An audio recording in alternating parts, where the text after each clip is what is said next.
мои, всем привет, всем огромный привет. Ну что ж, у нас с вами сегодня очередной обзор на канал семьи Колесниковых. Привет, мои дорогие полуношники.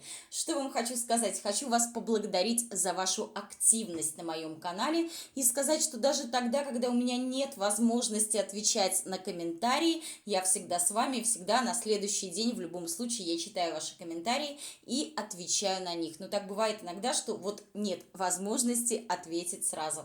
Так что простите меня, как говорится, да. Ну что ж, а мы с вами приступаем к Колесниковым. Последние сводки с полей, как я обычно говорю. Опять, друзья мои, уселись колеса в кружок. Не хватает только мамы Светы. Ну и там, может быть, еще кого-то. Да ладно. Лешка, и тут же его облепили все его практически дети. Лешка на столе вскрывает посылку.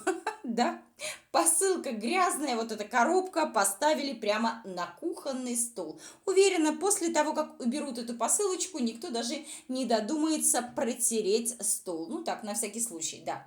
Так вот, и говорит Лешка, посылка пришла с Алиэкспресс. Сегодня, говорит, последний день защиты покупателей. И если бы она пришла завтра, ему бы вернули 16 тысяч рублей. А так он получил ее сегодня, и теперь ему придется за нее заплатить. Кстати, друзья мои, опять очередная посылка, понятное дело, из Китая. Ну, любят Лешку китайцы. Мы об этом все знаем, да. А очередная пила пришла ему. На сей раз аккумуляторная. Ребят, вот честно, я не знаю, зачем ему столько. У него их несколько штук, да? У него руки из одного места растут. Я вот все время, когда Лешка говорит о том, что вот мы будем делать одно, мы будем делать другое, мы будем делать третье, я ему всегда напоминаю: Леш, ты в конце концов начни с малого, начни с того, что у тебя кусок линолеума торчит в прихожей и кусок обоев у девчонок вечно оторван, да? Начни хотя бы с этого. Но нет, Лешка ничего не может делать. Ребят, вот честно, друзья мои, вы знаете, постоянно все себе заказывает. Я вот смотрю, ни в чем себе не отказывает, все у него получается, все у него хорошо. Почему-то, когда заказывает себе даже на 16 тысяч рублей, ни про какие ипотеки наш товарищ Леша абсолютно не вспоминает.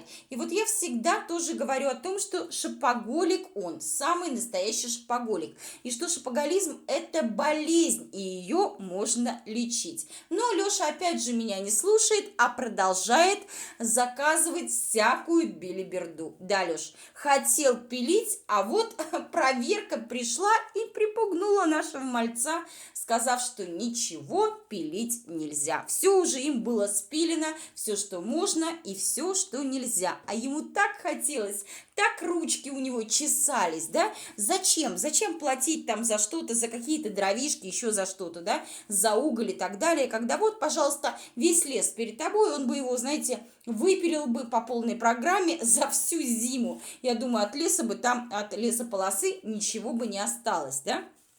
Я бы поняла, если бы у них был дом, полная чаша, да, я бы поняла его вот эту покупку очередную на 16 тысяч рублей, если бы его дети были одеты, обуты прекрасно, если бы его дети могли питаться так же, как едят дети в любой нормальной семье, где родители работают и зарабатывают деньги, да, но, простите, его дети сидят голодные, его дети вынуждены есть просрочку.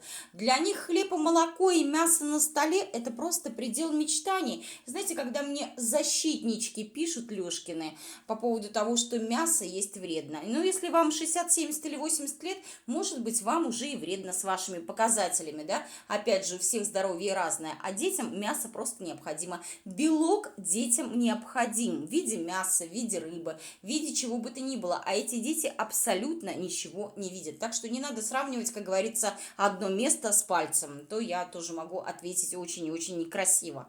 Вот. И еще, друзья мои, вы знаете, вот меня удивляют вот эти вот обожатели Лешкина, которые постоянно за него заступаются, но когда он покупает очередную хрень, да, а здесь он действительно купил очередную пилу, да, пусть другая, пусть аккумуляторная, не имеет значения, он не плотник, он не профессионал, ему она 100 лет не нужна. Почему-то никто из хомяков не написал: вы сначала накормите своих детей, вы сначала оденьте своих детей достойно, а то у них одеты все, кто с поля, кто с моря. Одна в ветровке, другая в зимней куртке, третья вообще непонятно в чем, да, с какими-то там вообще просто какой-то кошмар. Но никто об этом даже не говорит и говорить не собирается. И вы знаете, вот просто любит Лешка себя, действительно любит. В любой момент может потратить спокойно 16 тысяч рублей. А вот честно, вспомните слова, мои хорошие, да, когда Лешке буквально на днях прилетел штраф в 5000 рублей за парковку в неположенном месте. Он тогда сказал, я вам говорю его дословно слова, которые я помню, как отче наш. Вот, он был весь черный от горя и говорил, представьте, сколько можно всего было бы купить на эти 5000 рублей. Леш, а теперь представь, прикинь, да, сколько можно всего было бы купить твоей семье, в первую очередь твоим детям, потому что твоя жена меня абсолютно не интересует, на 16 тысяч рублей, которые ты просто просрал, которые ты просто спустил на свои очередные хотелки. У тебя дети выглядят просто как дети-беспризорники, да, дети из неблагополучных семей, которые пьют и так далее. У тебя дети едят помои, а ты такие суммы тратишь на себя, и у тебя нигде ничего не ёкает. Честно, ребят, я в шоке от его просто наглости, да. Ну и далее я тоже посмотрела на детей за столом, это просто какой-то капец. Виталинка сидит не то, что там, знаете, не то, что там нечесанная, да, а волосы вообще у нее все какие-то скомканные. Видно, что да, сейчас каникулы, мать ее не расчесывает, причем не расчесывает ее уже несколько дней, потому что там уже практически колтуны на голове образовались. Анжелка это вообще нечто. Не лицо, а самый настоящий блин. Ее уже лицо уже на лошадях не объехать, оно уже толще, чем у Светки и Лехи вместе взятых. Ну, а далее, друзья мои, Лешка потащил в сарай все свое семейство демонстрировать, как же работает новая вот эта вот аккумуляторная пила. Все стоят, все ему аплодируют, ну понятно. Там шаг влево, шаг вправо, это, как говорится, сами понимаете. Ну и все, да, и вот честно, ребят, нет бы деньги потратить на детей. Вспомните, когда летом у них часто спрашивали, почему вы не ездите на море, да, съездили раз, и все, и на этом все затихло, да. Лешка постоянно говорил, нет, на море у нас не получается, на море же нужны деньги, а у нас, мол, ипотека, еще раз ипотека. А тут, получается, прикупил очередную хрень, которая ему явно не нужна, и говорит, вот, мол, да, Никита у нас любит, говорит, делать поделки. Так ты что, ради Никиты потратил вот на эту хрень 16 тысяч рублей? Я в это никогда в жизни не поверю. Ну, а дальше Лешка стал пилить и показывать возможности этой пилы. Говорит, мне нравится, Лех. Ну, что я тебе могу сказать, что я тебе могу пожелать? Пилите, Леша, пилите. Действительно, вот просто эти слова как нельзя здесь, кстати. Говорит, главное следить за этой пилой. То есть, я так понимаю, Лешка говорит, да, чтобы главное ее никто никуда не бросил, а она бы нигде не валялась. Леш, у вас батут, который стоит, между прочим, не 3 копейки, валяется во дворе всю зиму, всю осень, да, валяется под огромным слоем снега, и вам насрать на это. У вас бетономешалка валяется под дождем и просто стоит и ржавеет. У вас вещи хорошие валяются под дождем. Вам, опять же, плевать на все на это. Вы живете так, как вы хотите. Вы не дорожите вещами, потому что вам все это приходит, как правило, на халяву. Вы не работаете. А если бы вы работали каждый день, да, или посменно, или еще как-то, вы бы понимали цену деньгам, вы бы все это прекрасно осознавали и ценили бы каждую вещь. Каждую копеечку, может быть, да? Может быть, и не каждую копеечку, но каждую вещь бы точно ценили. И так просто к этому ко всему не относились, да? И когда вам приходят вещи из василька, вы бы не стали хорошие вещи брать и одевать тут же, идти огороды копать или там где-то мазаться и так далее. Ну, а Светка тем временем, друзья мои, на кухне, она говорит, вот, мол, так и так, яблок у нее завались. Соседка ее угостила, дала. Только, говорит, какой-то странный налет на этих яблоках, говорит, надеюсь, что это, говорит, не опасно. О как. То есть, вы знаете, когда это... даже не знаю, как ее назвать, ладно, Света, скажу Света. чтобы не сказать что-то плохое. Когда эта Света ходила по грибы, по ягоды, да, ну по грибы, понятное дело, и собирала хрен знает что, сама не понимая, что она берет, она что-то не переживала, что она перетравит всех своих детей, да. Когда они покупают просрочку, берут ее, да, за копейки, они переживают, что они потравят опять же всех детей, потому что мы видим, что они берут, в том числе и молочное, в том числе и селедку, рыбу, а отравление это очень и очень серьезное. Здесь они не переживают. Но здесь вот ее соседка угостила, да, она взяла яблоки, и она переживает за налет на них. Надеюсь, говорит, это не опасно? Да. Ну, что я могу сказать?